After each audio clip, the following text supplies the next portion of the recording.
Horror isn't scary. It should be a disgrace to count certain movies as scary. What is scary about Ghostface, this goofy ass movie? Trust me, I don't lie. I always give my honest opinion. I'm not some performative tough guy as well that can't be scared. Trust me. Let me talk. Horror can be scary though, which I'll get to later. But I mainly just laugh at horror films now. It's way too goofy. It's way too stupid. Have you seen the FNAF movies? That's exactly what I'm talking about. With the way that characters be acting in these horror medias, they just feel fake nowadays. Ah yes, let's go explore a dangerous area with no backup or investigate the woods at the night time. Ethan Winters, I am so heavily looking at your dumb ass. And don't even get me started on horror books. What even is a horror book? Like, what is it? How do you get scared by letters? The door opens slowly. Ooh.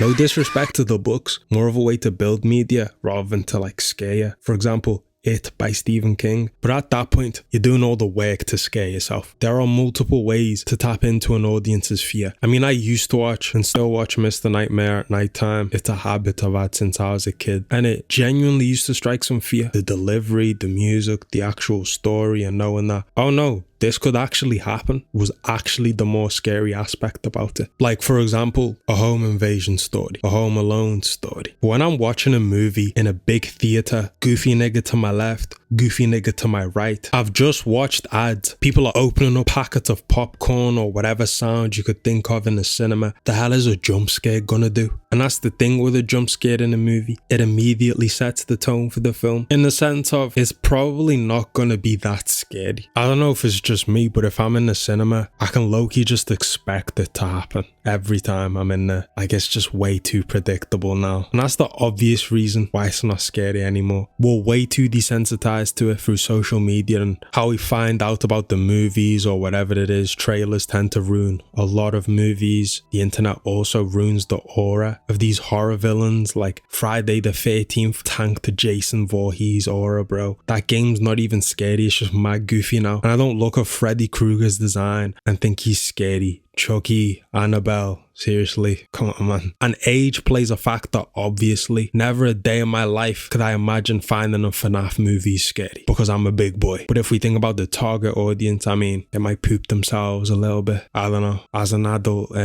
bills tend to be more scary than... Are you ready for Freddy? Maybe that actually is the reason we grew up. Because Coraline as a kid, I loved that film. But that movie was different, bro. That movie was really unsettling. I think horror can work when it plays on your mind more as well than if it just tries to be scary. But there is something that will spike the adrenaline, can make you scream, and can make you sweat a little. Yeah, and it's in my opinion the most immersive way to make a grown man cry out of fear. A video game. I guarantee any guy that isn't a horror games connoisseur will, I repeat, will want to retire the controller if they played Resident Evil 9, if they played Resident Evil 7 or Resident Evil 2 or Outlast or any remotely immersive horror game. Maybe I'm being biased, but the most expressive talent you'll find in immersion is in video games. The level of immersion a horror game can create is great. Obviously, because you're the one in control, actively participating. If the character makes a bad decision, that's on you.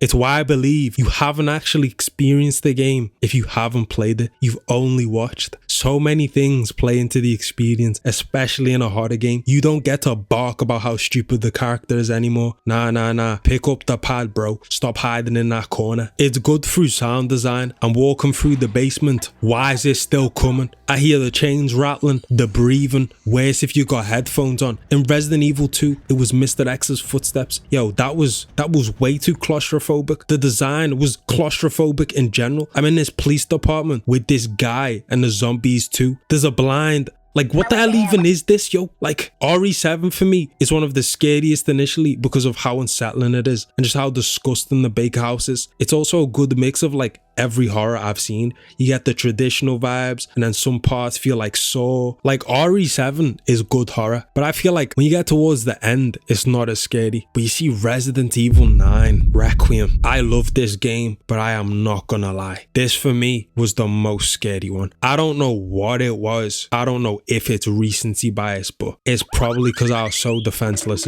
as Grace Ashcroft. And I'm gonna be honest, on my initial playthrough, I thought I handled the stalker enemy type Well, that doesn't mean anything really because I was still really scared. I just didn't die to it in a care center, and on a first playthrough, I didn't die to it at all. But that is so irrelevant because again, I was so scared. And Grace doesn't help at all with how she breathes and how she reacts to the situations. It just made it more difficult. I remember there was a time I picked up a wrench in the basement and this gremlin dropped down right in front of me. The way my heart dropped was actually insane. I was playing the game and I was like, can I breathe? Can I? The basement was actual nightmare fuel. That thing was actual hell. She's one of the more intelligent stalkers too. You can't camp in save areas all the time. And the worst part about her is if you choose to crank up the difficulty to insanity, which I really wouldn't recommend at all because she's much worse. Like way worse. If she grabs you, insta kill, unless you boost with a steroid or something, like to boost your maximum health. Her behavior on this difficulty is different. You try and hide before you get the screwdriver for the first time. She destroys that. She's quicker. She can get to places easier. I remember playing on standard. I was like, let me run to this room with the light. She won't get me there. Successful. I tried to do the same thing on insanity. I got to the room. She drops down in front of the door. Grace gets animation stun locked because, I understand. She's scared. But then I tried to run away. But nah, she kills me. Maybe her behavior's round about the same on standard. I just don't know.